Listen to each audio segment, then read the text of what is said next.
Hi there, Emily Midgett here with you today on the Pink Fresh Studio YouTube channel, and I have some inspiration for you today using the Botanicals and Butterflies cling stamp. I have been wanting to do a no-line watercoloring video for a while now, and I thought that this would be a really lovely stamp to use because it focuses a little bit more on the foliage rather than the flowers, and flowers are my favorite thing. I always start with the flowers when I'm watercoloring, and this stamp set focuses a little bit more on the foliage. It has really large, lovely leaves. So we're going to be using the Botanicals and Butterflies cling stamp, the Nested Hexagons dies, and then I've got some fancy script words die cut with the foil plate and the coordinating dies. And right now what we're doing is we are just going to stamp the Botanicals and Butterflies cling stamp onto some watercolor paper. This is Arch's cold press watercolor paper. It's the back side of it. It's a little bit smoother, not quite as textured. And I am using Hero Arts contour ink because I'm going to do no line coloring.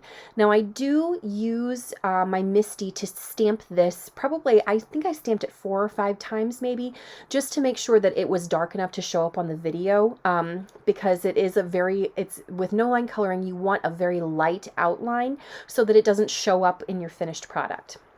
So now I am going to create a kind of a negative frame. I have taped a nested hexagon die to my stamped panel, my stamped A2 watercolor panel, and I'm just using a pencil to trace around the outside. And this is we're going to put some washi tape where those pencil lines go, and it's going to overlap with the foliage with the stamped image. So there are going to be some parts of the stamped image that are going to kind of peek out from over the top of that framed image, from that framed pencil line that we have created using that nested hexagon die. And I am just following those pencil lines and putting washi tape over that. And now what we're going to do, I've got, this is a silver black velvet paintbrush. It's a newer paintbrush, so it's got a nice crisp point to the end of it. And that is the key with no line coloring a tiny detailed image like this. I'm using Holbein Watercolors, which I find to be just really beautiful and vibrant colors. And I am using that frame as a guide for where my background will be. So I'm just gonna, this is kind of it's almost like reverse psychology for the image. I'm starting backwards to where I normally do. I'm painting the outline, or the background first. Instead of painting the image itself, I'm painting the background first. So what I'm doing is I'm laying down some color, some very intense kind of a robin's egg blue color onto my my framed area, and I'm pulling that color out with my damp paintbrush. And there's not a huge amount of room to work because I do have that busy Botanicals and Butterflies image. So there's not a whole lot of room to mess it up, basically. You just have to be really careful with that point of that paintbrush, and that for me is the key to getting a really lovely crisp image with no line coloring, is having that nice sharp point on the end of your paintbrush. Now I am zapping this with my heat gun because another key with no line watercoloring is to make sure that your wet sections do not touch. You want to work in one area with your wet watercolor and then move to another area. If you work with 2 wet sections right next to each other, their watercolor will seek other watercolor. It will bleed together, and then you will lose that crispness and that definition that we need for the image to be visible, basically. So here I'm just doing some very basic, I'm not doing anything really spectacular with the twigs and the branches that they're on. We'll save the more detailed, interesting work for the foliage itself. But so I'm just adding some brown, and then I lay down just kind of a thin strip of color along one edge of the branch, clean my paintbrush, dab it on my stamp chamois, so that there's no excess water on there, and then I'll pull that color out. But there's not a whole lot of room on that thin twig, so there's not a whole lot of area for you to really get too involved with too much shadow and shape on the twig. So there I've colored all of the twigs and the stems for the leaves. And now we're going to start working on the foliage. Now, it took me a long time to figure out how to do leaves. My initial instinct was just to add some color at the base of the leaf where it connected to the stem and pull that color out. But I've realized that many leaves have two sections to them. And so I try to treat each section of the leaf like it is its own individual petal almost. So it's got its own curvature, it's got its own shape, and so there will be shadows on both sides of the leaf. So with no line coloring, I will work with one section. So you can see on the very bottom leaf, I've added dark color to the left side of the leaf and pulled it towards the right so that it fades out and is nice and light. That's going to be the top part of our leaf where it curves up and it's closest to the light source, so there's going to be a highlight there. The second part of the leaf, we're going to we're going to go in the middle there, and we're going to put that dark watercolor in the center there and pull that color out. So it looks almost kind of like A, B, A, B on the different sections. So I'm zapping this with my heat gun to make sure that we don't have any bleeding, and then I'm going to do that A, B, A, B like I just mentioned. I'm putting the dark color down in that center, along that center line of the foliage, and then I'm going to clean my paintbrush and pull that color out so that it fades nice and organically. And that, just doing that, those two sections separately, it creates a really impressive amount of shape to that leaf. It adds definition to both of the sections of that leaf.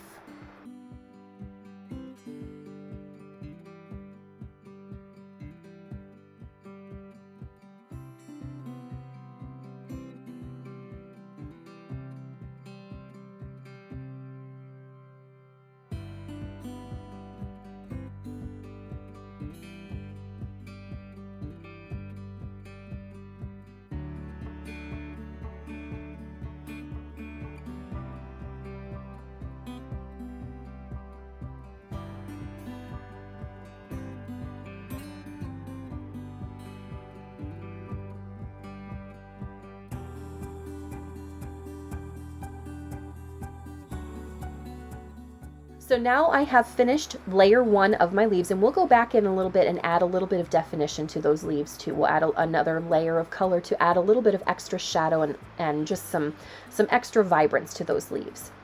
So now I have, I've mixed some white watercolor with some white Holbein watercolor with it's kind of a vibrant, it's almost the same color as my fingernails, the full undiluted shade.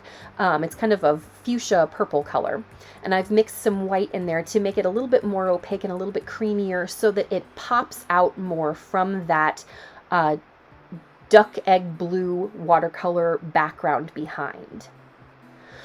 So I'm just adding color. I am, again, working in sections to keep the wet sections separated from each other. You don't want the wet sections to touch. So work in one small area, then move to an area that's not touching it.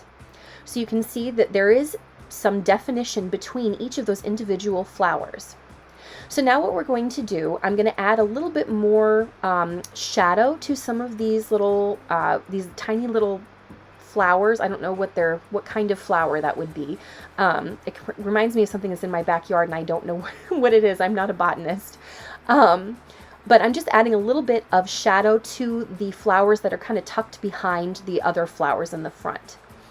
Just adding a little bit. It's a darker shade of almost like a plum purple that is a little bit more diluted, and I'm adding that and kind of pulling the color out with the clean damp paintbrush so that it fades nicely. So now we're going to add a little bit of extra definition onto the leaves. We're going to add a little bit of extra shadow. Where those leaves would be connecting to the branch would have a little bit darker, deeper shadow to it. So what I'm doing, it's kind of a gray green, a dark olivey gray green that I have pulled from my Holbein watercolor palette. And I'm just adding that to the very base of the leaf where it connects to the stem, adding a little bit of that color and then cleaning my brush and pulling it out.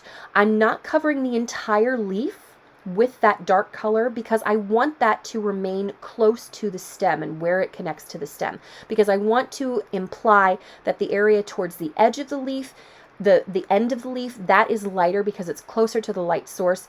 The area towards the branch is darker and more shadowed because it's more enclosed. It's more on the interior of that image. So you can see I'm pointing out how we've added a little bit of extra definition onto the flower buds that are tucked behind the ones in the front. We've added some definition onto those leaves. And the thing with no-line watercoloring is you want to keep your edges crisp. And so what I'm doing here is there are some little areas on the image that I didn't do a very good job of completely encompassing those images with that blue watercolor. So there's little flecks of white of the paper that are kind of peeking through because it is textured paper, and so that it didn't get down in the paint didn't get down all the way into the valleys and the hills. So I am going with the very tip of my paintbrush. This is a very nice crisp point to this paintbrush, and I am going around and I'm just kind of cleaning up those edges to make them nice and crisp and smooth. We want those edges to have that definition because that helps that no-line image pop from that colorful blue background. I lay down that color, that deep dark blue color, clean my paintbrush, and then pull that color out with that damp paintbrush so that it fades into the rest of the color. The way that you avoid those kind of harsh lines is to keep your paintbrush damp enough that you don't get a big puddle pool of water on your painted background. So now I've finished adding some extra definition and cleaning up those edges on my my floral and leaf images. And now we're just going to add a simple sentiment. This card is busy and colorful, and you don't need a whole lot of extra for it. So I am just going to use, this is a Fancy Script Words hot foil sentiment that I have done. I did a bunch of them and I keep them in a drawer, and they're just great to just kind of pull out when I need a quick sentiment. So I've added that with some foam tape, and now I'm adding some Ocean Breeze jewels. I'm just going to adhere them with some liquid adhesive, and it just adds a little bit of extra sparkle and a little bit of extra texture to this fairly one-layer card. This one will be pretty easy to mail. So that's it for this video today. I hope you enjoyed these little tips on how to get good results with no-line watercoloring. I know that that can be kind of intimidating for some people, but I hope that this helps. And if you have any questions, please feel free to email me. Thanks so much for watching. And if you liked this video, please hit the subscribe button so you can see more content from us here at Pinkfresh Studio in the future. Thanks so much for watching. Have a great day. Bye.